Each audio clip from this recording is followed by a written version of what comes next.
예, 오늘 제목이 교사로 승리하면 인생을 승리한다 제목인데요. 혹시 이 제목 믿으시는 분 계세요? 그러니까 제목이 믿어진다. 한번 손 들어보시겠어요? 믿어진다. 예, 안 들으시는 분 조금 계시는 것 같은데 저는 믿음으로 정했습니다. 아멘. 예, 교사로 승리하면 인생을 승리한다. 믿음으로 정했는데 이러한 은혜가 있으면 좋겠습니다. 올해 여름성경학교 주제가 혹시 뭔지 아시는 분 계세요? 태란 전사님. 여호와만 참나니. 예. 우리 태란 전사님은 이제 학부모가 아니시라서 예. 우리 학부모는 여호와만 한번 따라보겠습니다. 여호와만 참 하나님. 여호와만 참 하나님. 이 주제가 오늘 유치부와 주일학교의 주제입니다. 맞죠? 그렇죠? 여호와만 참 하나님 이 뜻이 있는데 여호와가 참 하나님이 아니라는 시대이기 때문에 여호와 하나님이 참 하나님이라는 것을 강조하는 그런 것입니다. 하나님을 대적하는 것들이 많고 하나님보다 더 중요하게 여기는 것들이 많기 때문에 하나님만 섬기기는 참 어려운 시대다 그렇게 이야기합니다. 이번 주제가 우리 파이디어 선교회에서 이제 공급하고 있는 주제인데요. 그 주제 해설을 제가 좀 읽었는데 거기에 이런 말이 나옵니다. 여호와만 참 하나님 그렇게 하지 못하게 하는 이 세상의 6가지 풍조에 대해서 이야기하는데 물질주의, 그리고 이기주의, 그리고 쾌락주의, 그리고 실용주의, 그리고 자연주의, 그리고 인본주의. 오늘도 파워포인트가 있으니까 방송실에서 하나씩 틀어주시면 좋겠습니다. 이렇게 6가지의 풍조가 있기 때문에 하나님을 온전하게 믿기에 하나님만 중심으로 따르기에는 어렵다 그렇게 말을 합니다.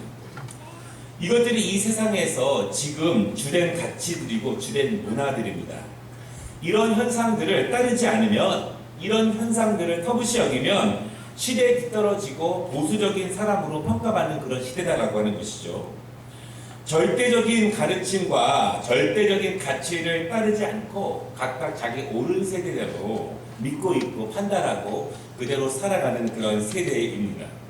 하나님을 바르게 믿을 수 있는, 온전하게 믿을 수 있는 각종 장애물들이 너무나 많고 그것들이 정상이라고 생각하고 그것들이 자연스럽고 그것들이 진리라고 그렇게 포장된 시대가 바로 이런 시대입니다. 그렇기 때문에 여호와만 참 하나님이십니다. 여호와만 살아계신 하나님이십니다. 이렇게 강조되기가 어려운 시대이다 그렇게 우리가 볼 수 있습니다. 이 파이디어에서 제공하고 있는 주제 해설의 한 부분이 제 마음에 감동이 되었는데 그 한 부분을 제가 잠깐 읽어드리겠습니다. 이런 표현이 있습니다. 한 사회를 변화시켜 나가야 한다는 믿음이 없고 하나님과 세상 사이에 걸터 앉아 자신에게 도움이 되는 쪽을 선택하는 사람, 하나님과 세상 사이에 양다리를 걸친 채 하나님 쪽이 불편하면 세상 쪽으로, 세상 쪽이 괴로우면 하나님 쪽으로 자리를 옮깁니다. 이것이 주제 설명에 있는 한 문장입니다. 정말 그런 세대가 된 것 같습니다. 우리 자녀들이, 어린 영혼들이 이러한 시대를 살아가야 하는데 그런 시대 가운데 참 하나님만 양쪽에 걸쳐 있는 것이 아니라 좌로나 우로나 치우치는 것이 아니라 무엇이 바른지를 바르게 알 수 있는 그런 여름 성경학교가 되면 좋겠습니다. 아멘. 예, 오늘 또 이제 우리 교회학교 교사들도 같이 있는데요. 제가 항상 교사들에게 이런 질문을 많이 합니다. 교사를 왜 하십니까? 교사를 왜 하십니까? 우리 오늘 기도하신 임채덕 선생님, 교사를 왜 하세요? 크게 한번 얘기해 보세요. 교사를 왜 하세요?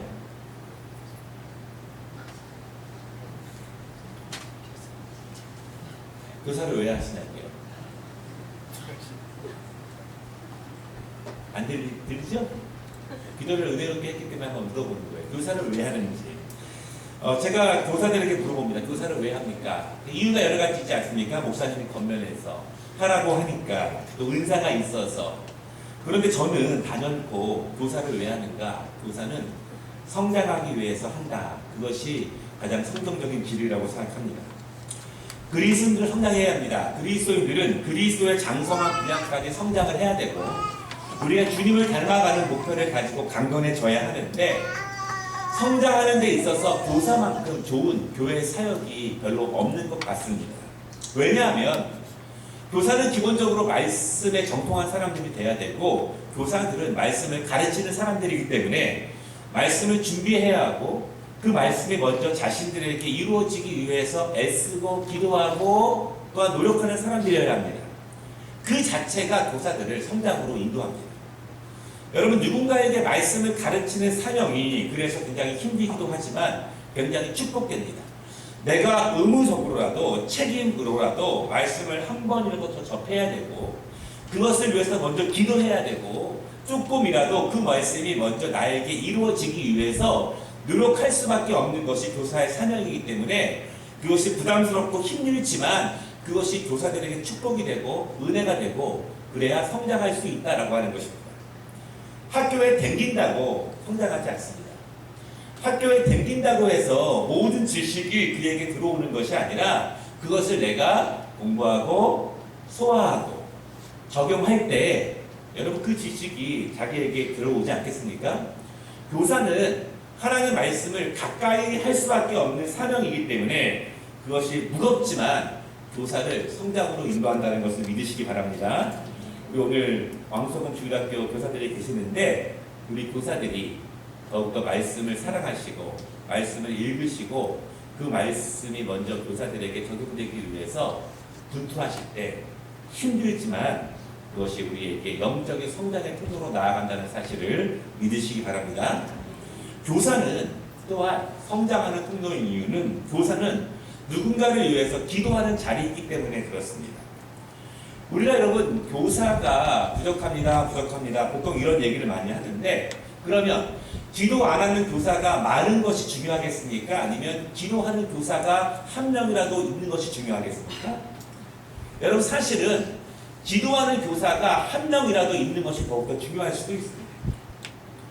교사는 무엇보다 기도의 자리입니다. 왜냐하면 나에게 맡겨진 그 어린 영혼들 아직 하나님을 잘 모르고 아직 체험된 신앙을 얻고 아직 이러한 6가지의 이러한 문화와 풍조 가운데 살아가야 되는 그 아이들 이러한 6가지의 문화들이 막 큰 폭포처럼 거슬러 내려오고 있는데 거기를 내려오고 있는 곳을 다시 올라갈 수 있도록 믿음을 주기 위해서는 그 어린 영혼 한 영혼을 위해서 기도하는 교사들이 되어야 할 것이고 여러분 누군가를 위해서 기도하는 것만큼 자기 자신을 영적으로 성장시켜주는 것은 별로 없습니다. 우리 교사들이 어린 영혼들의 이름을 한 명 한 명 불러가면서 기도하는 것이 쉽지 않겠죠. 힘듭니다.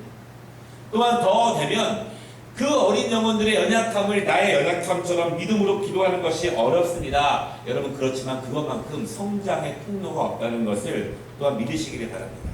우리가 교회에서도 마찬가지입니다.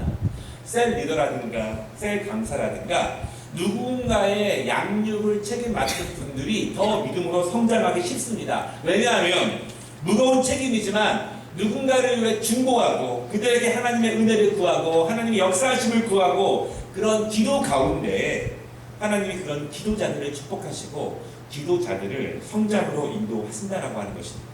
여러분 교사를 왜 하시냐? 왜 하셔야 하냐면 내가 그리스도를 더욱더 닮아가고 내가 주님을 더욱더 먼저 닮아가기 위해서 성장하기 위해서 교사를 하시기를 바랍니다. 그렇다면 내가 다른 아이에게 가르치면서 어린 영혼들에게 가르치면서 내 물질도 내 시간도 내 에너지도 쓰는 것처럼 보이지만 하나님이 그 은혜를 통해서 먼저 성장시키시고 강건하게 인도하신다는 사실을 여러분 믿으시기를 바랍니다. 우리 교사들 믿으시기 바랍니다. 두 번째는요.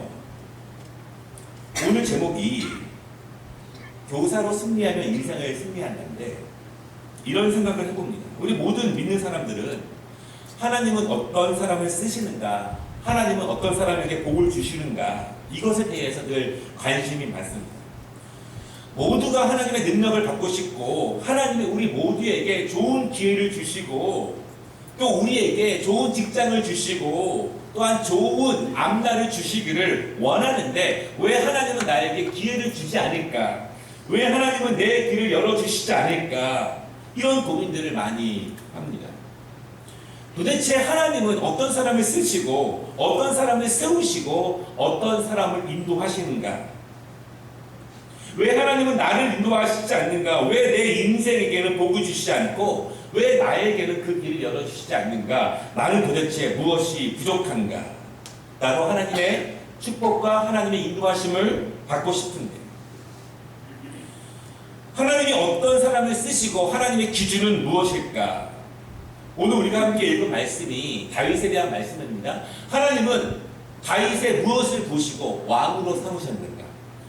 그 수많은 왕 중에 하나가 아니라 이스라엘 사람들이 지금도 위대하게 생각하는 가장 위대한 왕으로 하나님이 다윗을 선택하시고 그에게만 기회를 주신 이유가 무엇일까? 라고 하는 것입니다. 사무엘상 16장 7절에 보면은요, 사무엘이 하나님께서 사울을 버리신 것을 알고 하나님의 감동에 의해서 이새의 집에 와서 그의 아들들을 바라보고 그 아들들 가운데 기름 부음을 하게 됩니다. 그런데 7절 말씀을 보니까요, 이 사무엘이 큰아들 엘리압을 보고 흠뻑 마음에 듭니다. 뭐라고 말씀하고 있냐면 과연 여호와의 기름 붓기에 합당한 그 사람이 오고 있다, 그렇게 말합니다. 기도의 사람이고 영적인 사람 사무엘을 보기에도 그 엘리압은 너무나 멋있는 사람이에요. 이 사람이라면 과연 하나님께서 쓰시기에 충분하다, 그렇게 생각을 합니다. 그러나 하나님이 반대하세요. 사무엘 같은 사람도 눈에 보이기에 인정될 만한 사람인데 하나님이 반대하십니다. 그리고 8절에 뭐라고 말씀하시냐면 그의 용모와 키를 보지 말라. 내가 이미 그를 버렸노라. 내가 보는 것은 사람과 같지 아니하니 사람은 외모를 보거니와 나 여호와는 중심을 보느니라, 이렇게 말씀하십니다. 여러분, 중심이 보이십니까? 그냥 죄송합니다. 우리 김영석 집사님 계시는데 정철신 집사님, 앞에 계신 김영석 집사님의 중심이 보이십니까? 예, 보이시네요. 예. 하나님은 중심을 보신다고 하세요. 외모를 보시는 것이 아니에요. 외모를 보신다고 하면은 저는 쉽지 않았을 것 같아요. 그렇죠? 저뿐만 아니라 여러분 계실 수도 있겠지만, 예. 하나님은 외모를 보시는 것이 아니라 중심을 보신다고 말씀하셨는데 그 중심이 뭘까? 하나님께서 여러분의 중심을 보신다는 거 믿으시기 바랍니다. 우리 교사들, 오늘 교사 학생 예배니까 교사들의 중심을 보신다는 거 믿으시기 바랍니다. 그런데 중심이 무엇이길래 중심을 보십니까? 이렇게 말하는 분들이 있습니다. 중심은 안 보인다는 거예요. 그 마음이 중요하지 겉에 있는 것이 무엇이 중요합니까? 이렇게 말하는 분들이 있어요. 내가 예배를 잘 안 드려도, 잘 빠져도, 잘 섬기지 않아도, 기도를 잘 못해도 내 마음의 중심이 하나님께 온전히 가 있는데 겉모습으로 판단하지 마십시오, 그렇게 말하는 분들이 있습니다. 하나님께 온전히 드리지 못해도 내 마음이 하나님께 중심으로 가 있기 때문에 겉모습으로 판단하지 마십시오. 외적인 행동과 외적인 모습보다 중심은 다르다, 이렇게 말하는 분들이 있는데 이것도 오해입니다. 왜냐하면 중심이 충만하면 냄새가 납니다. 중심이 충만하면 흘러나옵니다. 하나님께서 주시는 그 충만한 중심은 우리의 안에만 절대로 있을 수 없습니다. 성령의 능력과 성령의 열매가 내 안에 충만하면 그것은 밖으로 반드시 나올 수밖에 없다는 사실을 여러분 믿으시기를 바랍니다. 중심이 분명히 있어요. 그럼 하나님께서 말씀하시는 다윗의 중심이 무엇일까요? 오늘 제가 이렇게 말씀을 드렸어요. 교사로 승리하면 인생에 승리할 수 있다. 만약에 우리 성가대원들이 있는데 성가대원들의 중심을 뭐로 증명할 수 있을까요? 저의 중심과 우리 교회에서 여러 가지 사역들이 있는데 그 사람의 중심을 뭐로 증명할 수 있을까요? 증명하기 어렵잖아요. 그런데 교사의 중심은 증명할 길이 있습니다. 우리 교사 여러분들, 여러분의 중심이 어떠한지를 증명할 길이 있다는 것을 한번 보시기 바랍니다. 하나님은 다윗의 무슨 중심을 보았기에 그를 왕으로 쓰시는가? 외모가 아니라 다윗의 어떤 중심을 보셨기에 하나님은 그를 왕으로 선택하셨는가? 오늘 우리가 함께 읽은 말씀 가운데 있습니다. 이스라엘과 블레셋이 싸울 때 블레셋 장군 골리앗이 나왔을 때 이스라엘의 모든 군사들이 벌벌 떨면서 나서지 못했습니다. 눈에 보이는 키가 크고 높고 싸움 잘하는 골리앗 앞에 아무도 나서지 못했습니다. 그때 우연히 부모의 심부름으로 왔던 다윗이 그 모습을 보고 화가 납니다. 그리고 그 어린 다윗이 당차게도 골리앗 앞에 나갑니다. 그의 형들이 만류하고 모든 사람들이 만류하는데 다윗이 뭐라고 말하냐면 오늘 읽은 말씀 17장 34절 주의 종이 아버지의 양을 지킬 때 사자나 곰이 와서 양떼에서 새끼를 물어가면 내가 따라가서 그것을 치고 그 입에서 새끼를 건져내었고 그것이 일어나 나를 해하고자 하면 내가 그 수염을 잡고 그것을 쳐 죽였나이다. 주의 종이 사자와 곰도 쳤은즉 살아계시는 하나님의 군대를 모욕한 이 할례받지 않은 블레셋 사람이리이까 그가 이 짐승의 하나와 같이 되리. 하나님의 보신 중심이 여기 있습니다. 내 양이 곰과 사자에게 물려가면 끝까지 쫓아가서 살려보자는 거예요. 나보다 더 큰, 다윗보다 더 큰 사자와 곰이 잡아가서 거의 반쯤 입에 넣었다 할지라도 그 양을 쫓아가서 살리기 위해서 사자와 곰과 싸우고 사자와 곰을 치면서까지도 그 양을 건져내었다라고 하는 것을 하나님이 중심으로 보신 것이죠. 이 정도면 이스라엘을 맡길 수 있겠다. 이 정도면 내 양을, 내 백성을 맡길 수 있겠다. 누가 다윗처럼 그 어린 양 하나 먹힌다고 해서 자기 몸 돌보지 않고 나가 맞서 싸우면서 그 양을 살려서 데리고 올 목자가 어디 있느냐? 하나님은 그 중심을 보셨다라고 하는 것입니다. 여러분 우리가 목장직인데요. 우리가 고용한 목자 하나가 이쯤 되면 그를 쓰지 않겠습니까? 이쯤 되면 그를 사용하십니다. 이쯤 되면 사는다는 거예요.